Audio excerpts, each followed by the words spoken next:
everyone, welcome back to my channel for a brand new mystery with Molly. If you are new around here, if you have never seen my face on your screen before, then hi, my name is Molly and I post true crime videos like this every single week. So if you think that that is something that you might want to stick around for, then please do subscribe and don't forget to switch on the little notification bell so that YouTube will let you know whenever I post a new video.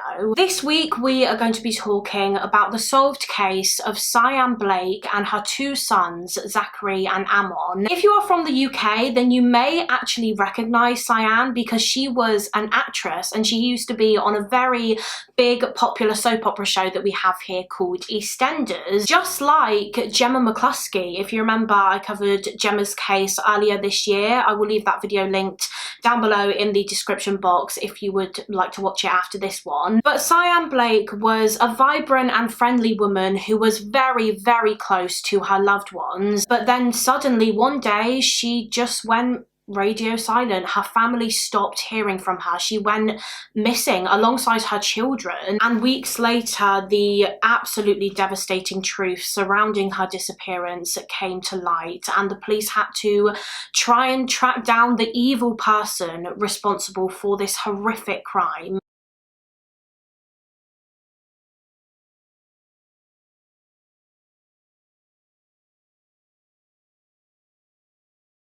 So for this week's case, we are going back to the year 2015 in a town called Erith, which is located in southeast London in England. And this is Sian Blake. Her full name was Sian Samantha Blake, and Sian kind of had two ways of pronouncing her name. I believe some people would call her Sian, whereas her family would pronounce her name like Sian. So that is how I'm going to pronounce her name in this video, Sian Blake. Sian was born in September of 1972, meaning by the time this case took place in late 2015, she was around 43 years old. Sian's mother was named Pansy, although some sources state that her name was Lindell, so I think she may have gone by both names. And I believe her father was named Lloyd. However, sadly, her father passed away after suffering a heart attack when Sian was around 18 years old. Sian was one of three children, the youngest of three children actually. She had an older sister named Ava and also an older brother named Roger,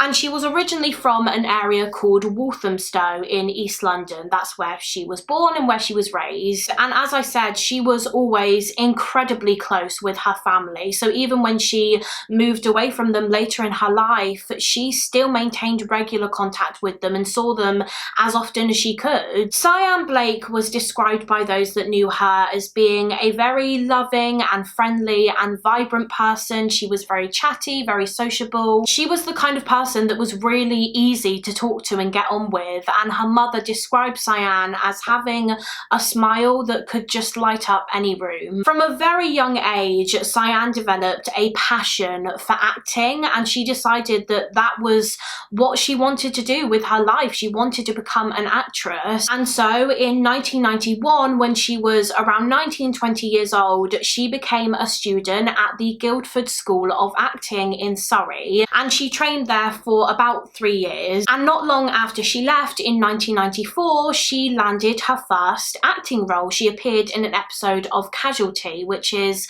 a medical drama series that we have here in Britain. And then following on from that, in 1996, she landed the role that she was probably best known for in her career. She got a role in the soap EastEnders. She played the part of a woman named Frankie Pierre. She appeared in approximately 56 episodes, and Sian's character was kind of like a bit of a villain in the soap. She was someone who began an affair with another one of the characters, Alan Jackson, who was already married to Carol Jackson. So Frankie Pierre was not the most likeable of characters, and Sian played that role so incredibly well. There are actually some video clips of her in EastEnders online, so if I can, I will include some for you now. What are you doing here anyway? Why aren't you catching up in your sleep? A mixed sofa's not exactly the most comfortable place in the world. And go home to your own bed. Is that what you want me to do? I don't give a toss what you do, Alan. So you wouldn't mind if I moved back in here? Well, that's what we're leading up to, is it? Well, yes, I would mind about that. There's someone else lined up. None of your business if there was. Who is it? Just shut up, will you? It's not Ian, is it? We don't get much fun out of him. You see, you get your kicks from tearing people apart. He doesn't have a marriage to wreck. I didn't wreck your marriage. You did that all by yourself. Yeah, with a little help from my friends. I only encouraged you to do what you really wanted to. Why are you doing this to me, Frankie? Because I'm sick of people going on at me. It's not going on. It's because I actually care about you. Then stop it, all right? I don't need that sort of care. And if I want to see anyone, including Ian Bill, then I will. You might find he's got his own opinion about that. You see, he's not as much of a mug as me. On the other hand, maybe you deserve each other. As you can see, she played that role so well. She was so convincing as that kind of devious, I guess, mistress character. So convincing, in fact, that many viewers of the show seem to forget that it wasn't real, it was a TV soap, and that Sian wasn't actually like that in real life. She wasn't really Frankie Pierre. Some viewers seem to forget that it was fictional. And sadly, Sian actually received a lot of hateful letters from fans of the soap, even death threats. People really disliked her. And I can't imagine how upsetting that must have been, but you hear of that a lot, don't you? Often the actors or actresses that play villains in TV shows and in movies will receive a lot of hate from the fandoms, which is just so bizarre to me that some people can't seem to separate the actor from the character. Anyway, Sian left EastEnders in March of 1997, and after this, over the years, she did land the occasional acting role here and there. I think she appeared in another episode of Casualty. She was in an episode of The Bill, Doctors, The Last Detective, and several other shows, but I don't believe she landed any more kind of long-lasting roles. Obviously, as we know, the life of an actor is a difficult one. It's difficult to find acting jobs, but by the looks of it, Sian never gave up. Her agent said that Sian was always willing to try anything. She was always auditioning for different parts, and alongside TV, she also did some theatre work here and there. But as well as acting, Sian did some work as an interpreter. I believe she was actually an interpreter for the TV show Skins at one point. She was very, very good at sign language, so she also did some work as a sign language teacher. But I think her acting career kind of died down the most when Sian became a mother. She and her partner, a man named Arthur Simpson Kent, had two children together, two little boys. They had Zachary, who was 8 years old by the time this case took place in 2015, and then Amon, who was just 4 years old. And Sian was a truly amazing mother. She loved her two boys so much. She was so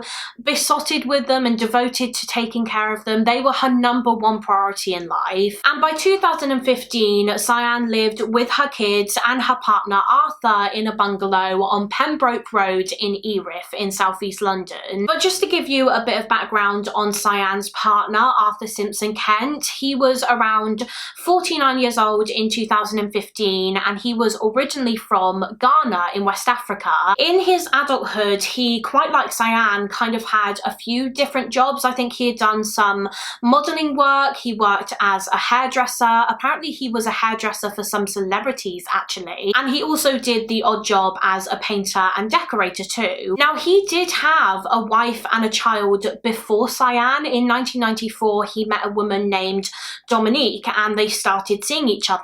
Eventually, the two got married and they had a daughter together, and they actually moved to France, which is where Dominique was from. However, after they married and they moved away, it wasn't long before cracks started to show in their marriage, in Arthur actually. When Dominique and Arthur first got together, Dominique said that Arthur was this very loving and smiley and outgoing man, and that was the man that she fell for, the man that she fell in love with. But over time, he really started to change. He actually started to become quite abusive. He was very dominant and he started being very controlling of his wife, which led to a lot of arguments between them. And one article states that he was also physically abusive towards Dominique and even their daughter. He was violent towards both of them. In fact, the police were called to their address a number of times because of the abuse. Just under 10 years after they met, in 2003, Dominique and Arthur got a divorce, and according to sources, he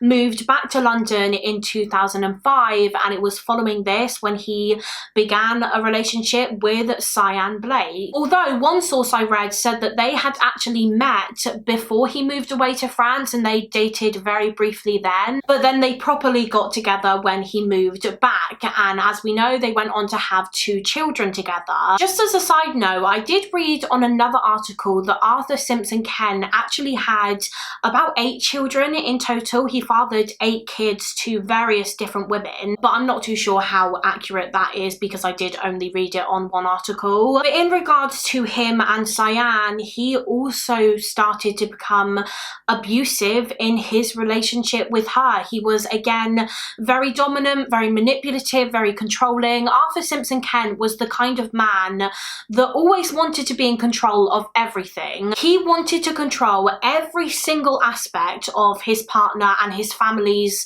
life, and over time, over the years, this just got worse and worse, and we can probably guess that he was also aggressive and violent towards Sian. He abused her physically, just like he had done with his previous wife, Dominique. In late 2015, life for Sian Blake was turned completely upside down when she was diagnosed with terminal motor neuron disease, which is a condition that affects the brain and the nerves. And as I'm sure you can imagine, this diagnosis was just devastating for Sian, and she was really struggling physically. Obviously, she was very, very weak. It was incredibly debilitating, and because she was so weak and it was only going to get worse, I think she knew that eventually she was going to need to be cared for, which was just a huge contrast because before she was always the person that cared for others. You know, she looked after her 2 boys, Zachary and Amon. She looked after her partner, Arthur. She was actually the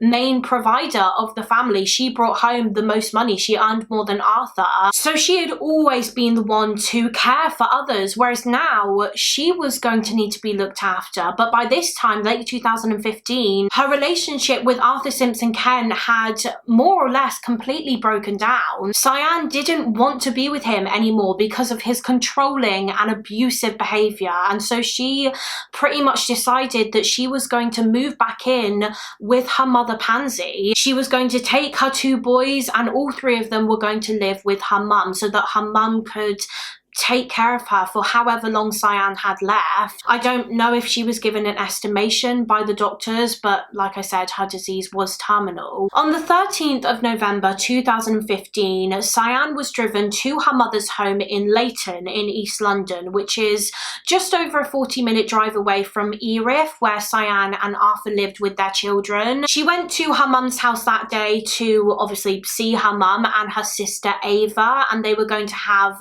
Sunday lunch together. This was something that they used to do every single Sunday. However, more recently it was every other Sunday because due to her motor neuron disease, she was very reliant on Arthur to take her places because she couldn't really drive anymore, and he had pretty much refused to take her every single weekend. It was another part of his control thing. He said that he would only take her to see her family every other Sunday. So anyway, on Sunday the 13th of December 2015, Arthur drove Sian to Leighton to her mother's home, and then he took his sons Zachary and Amon out to a play farm while Sian had lunch. And then later that day in the evening, he picked Sian back up and they went back to their home in Erith. However, something unusual happened after Sian left Leighton, and that was that she didn't get in touch with her mum to let her know that she had gotten home okay. And this really was not like Sian. She would always either call her mum or just drop her a text message saying that she and the kids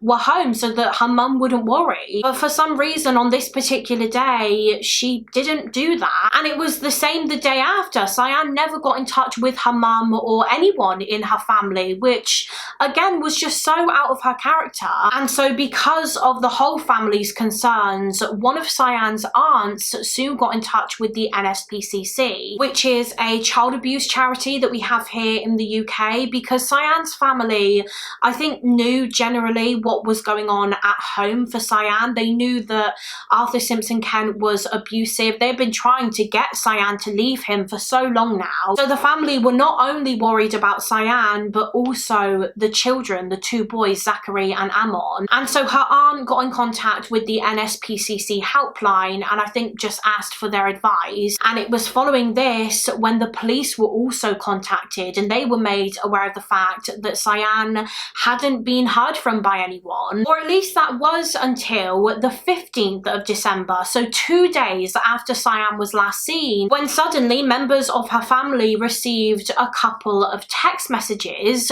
from Sian's phone. And in these messages, Sian basically said that she wanted to be left alone. She said that she had decided to just go away for a while with her two boys to Cambridge because she knew that she didn't have long left. She knew that this was going to be her last Christmas and she wanted to spend it alone with just her babies. However, her family were not convinced at all. I think straight away they had their suspicions that these text messages were not sent by Sian, and there were a couple of reasons for this. Number one, the way that they were written was just so different to all of her other text messages. The text that she sent about going away and wanting to be left alone had a lot of spelling mistakes. The grammar was quite poor. They were quite short, which wasn't like Sian's usual style of texting at all. She never made any spelling or grammatical errors usually, and she normally sent quite long texts. And number two, again, it was just not in Sian's character to do something like that. She was so close to her family. So the fact that she had supposedly gone away without telling them beforehand or talking to them about it was just so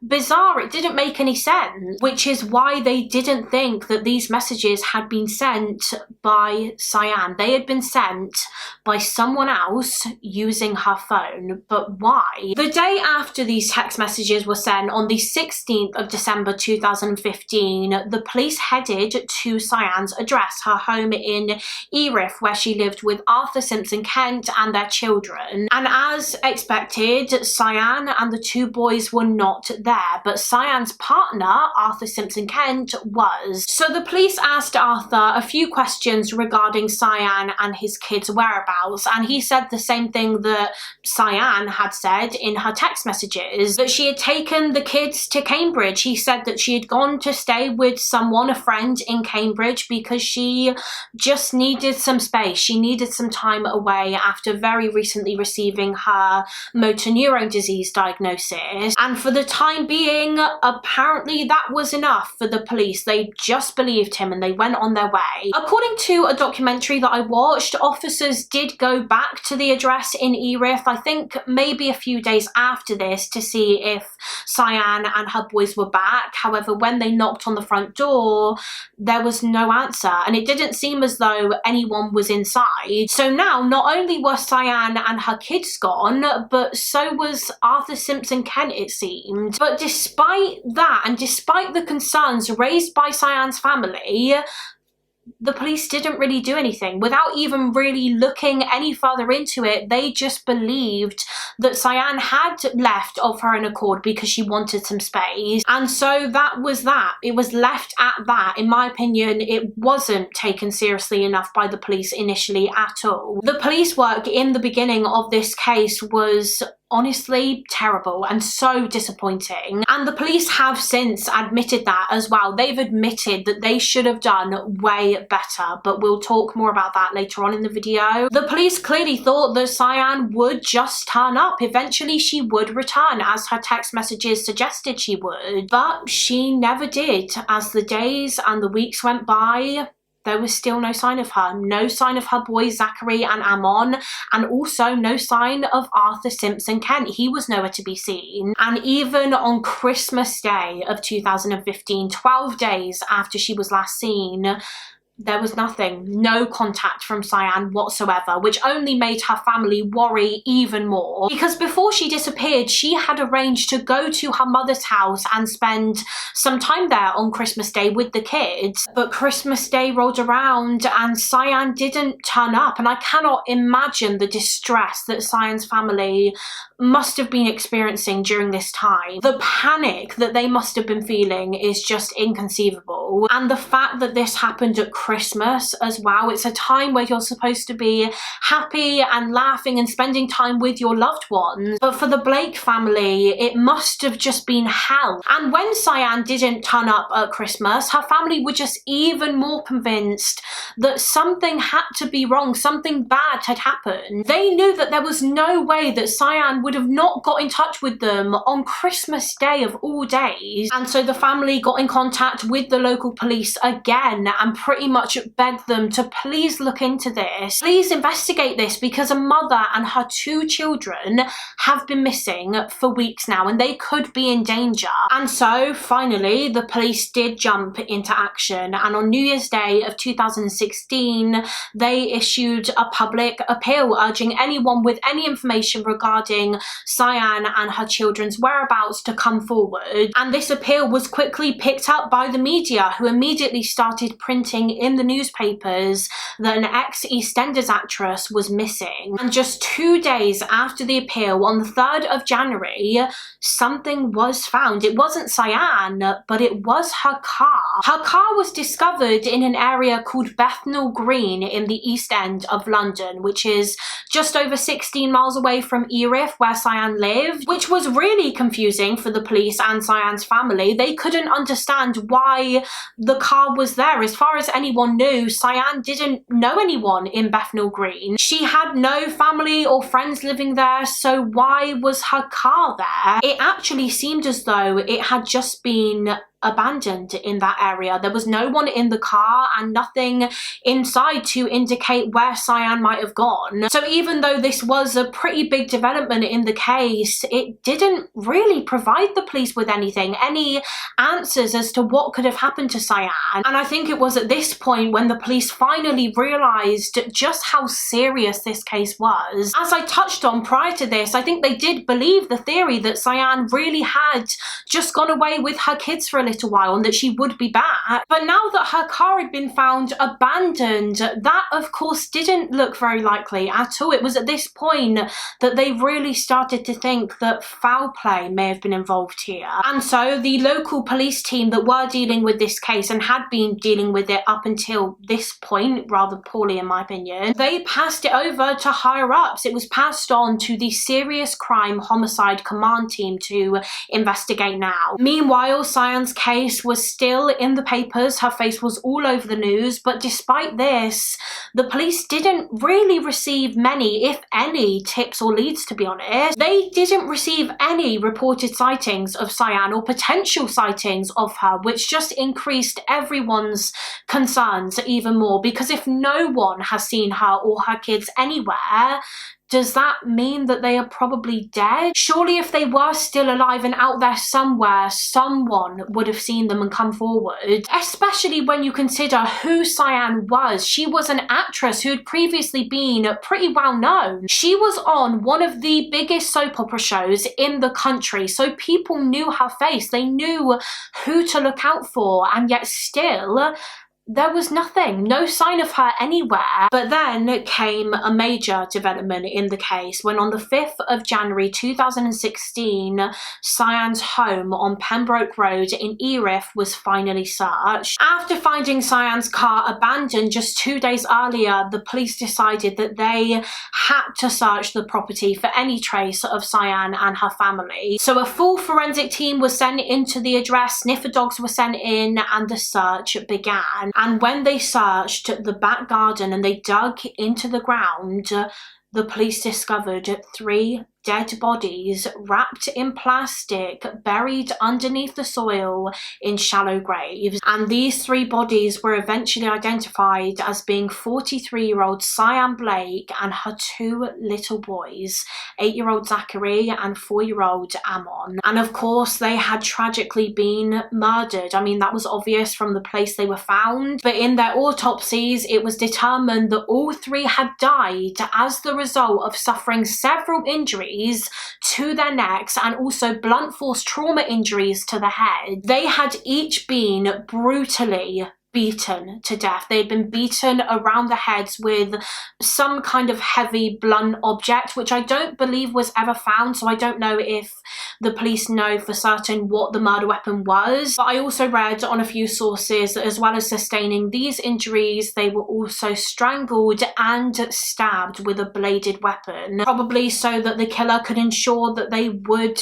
die. It's just heartbreaking, isn't it, to imagine the terror that Sian and those 2 little boys experienced in their final moments. Of course, the top suspect in this triple murder investigation immediately became the only member of this family that hadn't been found dead on the property, 49-year-old Arthur Simpson Kent, Sian's abusive partner or ex-partner and the father to their 2 children. The police and everyone had no doubts that he was the one that did this. However, he was nowhere to be found. It appeared as though Arthur Simpson Kent had gone on the run. So a huge manhunt operation began to try and track him down, and as that began, the rest of the bungalow was being searched by the police and forensics to see if they could find any additional potential evidence. What they actually noticed was that the home was very, very clean, brand new, you might say, because it appeared as though it had very recently been redecorated. It seemed as though someone had gone over, I think, every single room, every wall with a fresh coat of paint. And if you recall from earlier on in the video, the main suspect, Arthur, did work as a painter and a decorator. That was one of the jobs that he did. So detectives began thinking that perhaps he did that in an attempt to cover up the crime, to cover up any blood or DNA evidence that there might have been in the house. However, he didn't do this very well because forensics still found evidence. Using luminol, they found many traces of blood underneath the paint, all of which either belonged to Sian or Zachary and Amon. So that proved that the murders had taken place inside the home. They were killed inside the bungalow and then their bodies were wrapped up and buried in the garden. Although it's not known exactly when the murders were carried out, it's believed by the police that Simpson Kent probably killed his family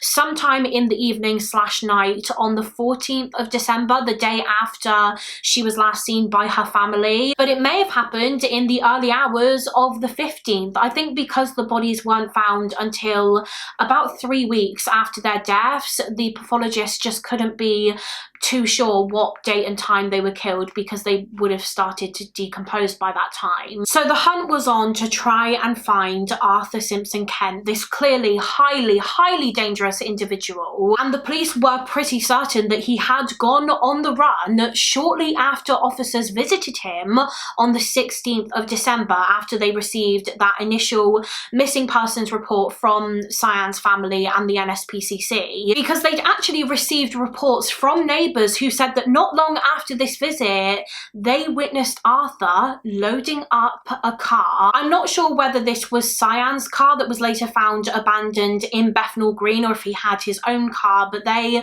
saw him loading bags into a car, and it was soon after this when he seemed to go missing too. The police were eventually able to determine that Simpson Kent had actually fled the country in the days after the murders. They were able to trace his steps and work out that he had fled to Ghana in West Africa, where he was originally from. According to an article, he used a friend's bank card to pay for his travel there. Obviously, he couldn't use his own card because then the police would be able to trace it and find out quicker where he had gone. But he didn't tell his friend what he had done, just that he needed their help. He needed their bank card so that he could flee the country. On the night that he left, he sent a text message to this friend friend saying, quote, "I need your help tonight. I can't go into details about what I have done, but I only have two choices.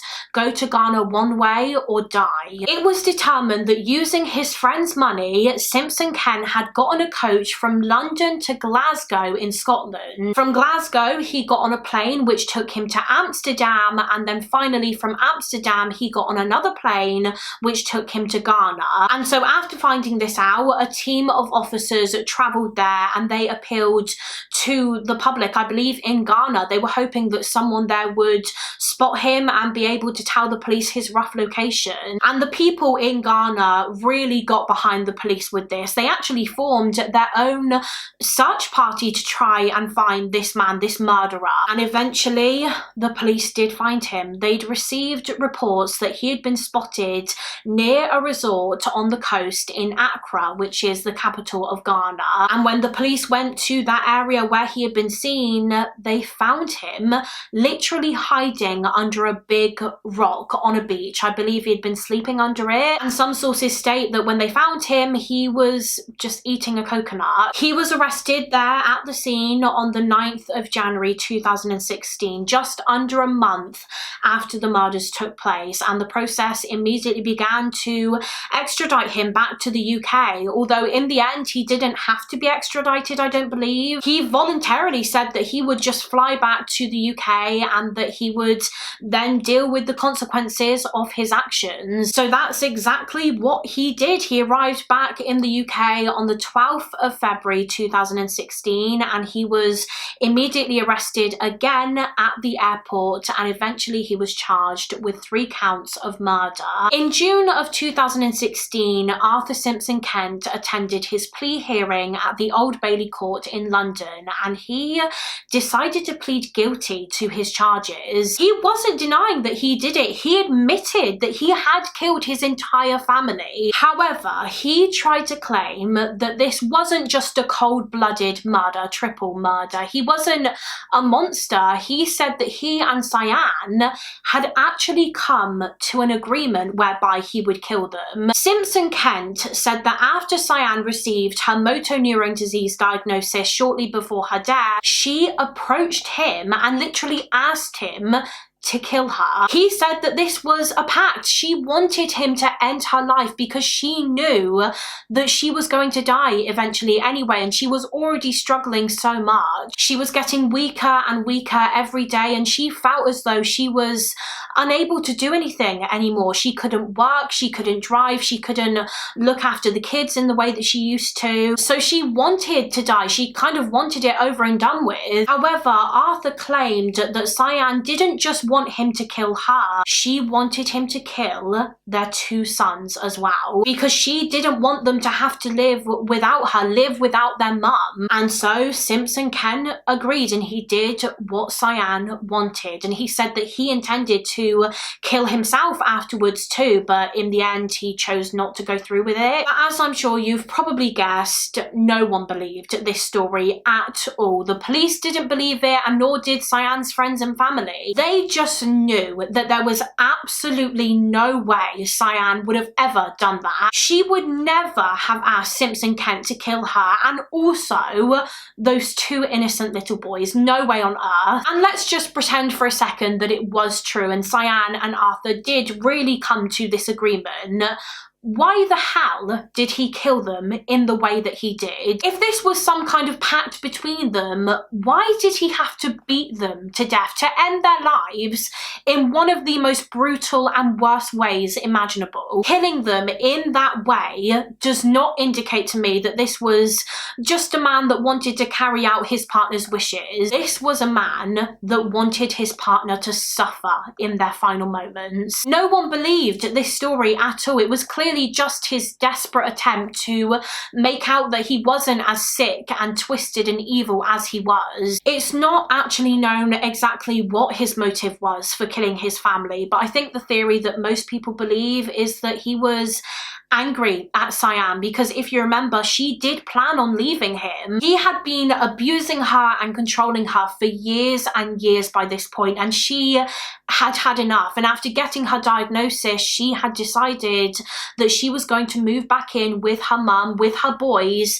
and her family was going to take care of her for however long she had left, which only discredits his story even more, I think, because yes, Sian was getting weaker and weaker, but she knew that she had her family. She had people that could support her and look after her, so why would she want to end her life prematurely and cut short whatever time she had left with her loved ones? It didn't make any sense. So it's been theorized that Arthur was angry at Sian because he knew that she was planning to leave him, and if she left, he lost everything. She would take the kids with her, he would lose the house in Erith, he wouldn't have much money because remember, Sian was always the one that brought home the most money, and let's be honest, he probably decided that if he couldn't have Sian, if she didn't want to be with him, then she couldn't be with anyone. He would not allow her to move away and continue life without him, and so he decided to kill her. Why he decided those two little boys had to die as well, I don't know if we'll ever know. Perhaps in his head he thought that if he just killed Sian,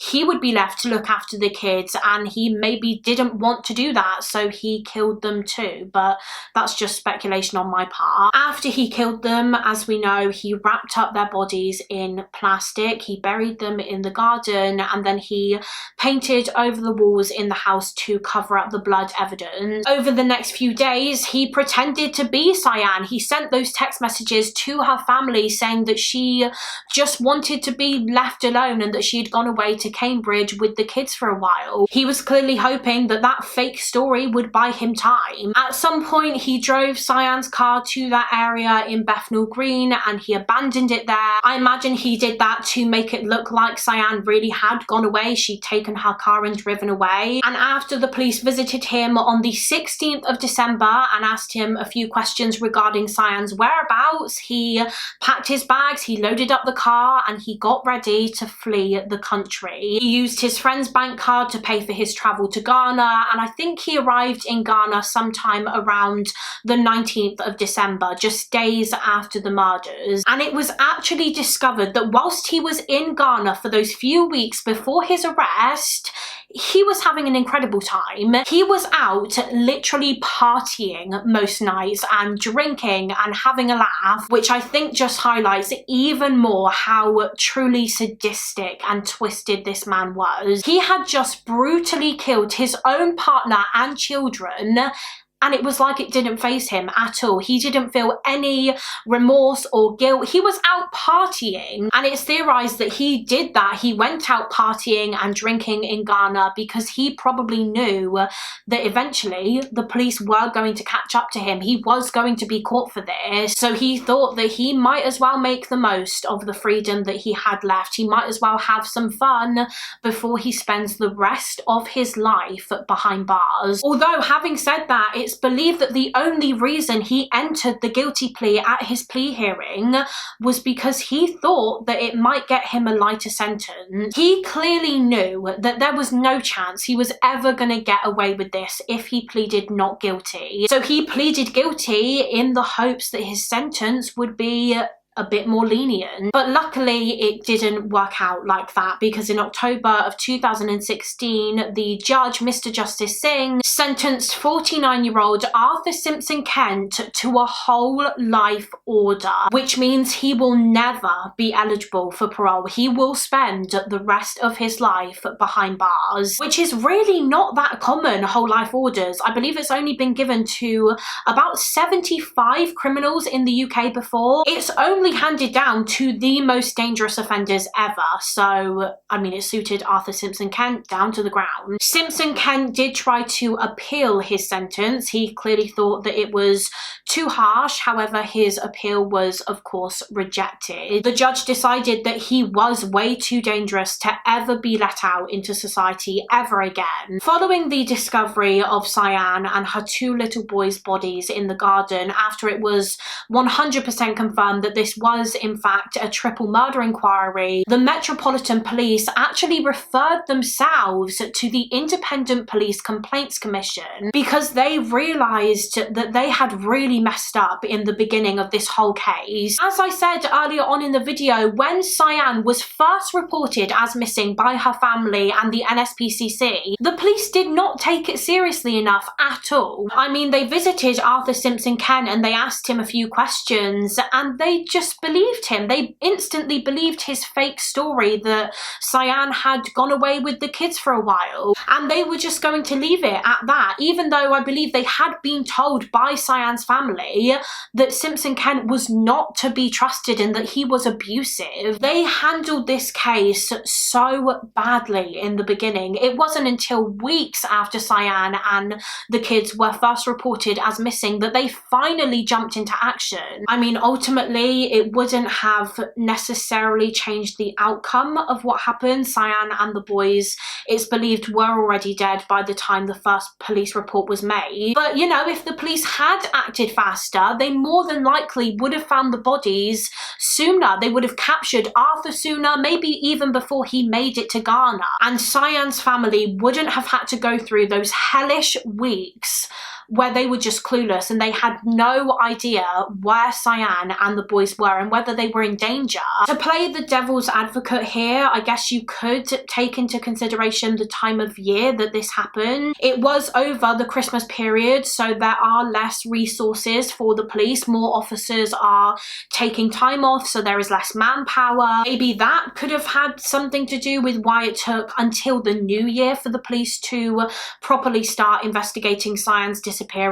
And the Metropolitan Police obviously do receive thousands and thousands and thousands of missing persons reports every single year, and I guess it can be difficult for them to kind of look into every single one with the same amount of time and effort because there are so many to go through. I just think though, considering this case involved 2 children as well, it should have been high priority from the very start. It should not have taken so long for the police to jump into action, in my opinion. Anyway, as I said, the police referred themselves to the Complaints Commission so that their actions in the beginning of this case could be reviewed. And I have a statement here from the Metropolitan Police regarding the referral. It says, quote, "The Metropolitan Police has today, Wednesday the 6th of January, made a voluntary referral to the Independent Police Complaints Commission in relation to the Sian Blake missing person investigation. An initial review has highlighted some potential issues regarding the handling and grading of the missing persons investigation. The Directorate of Professional Standards was informed on Monday 4th of January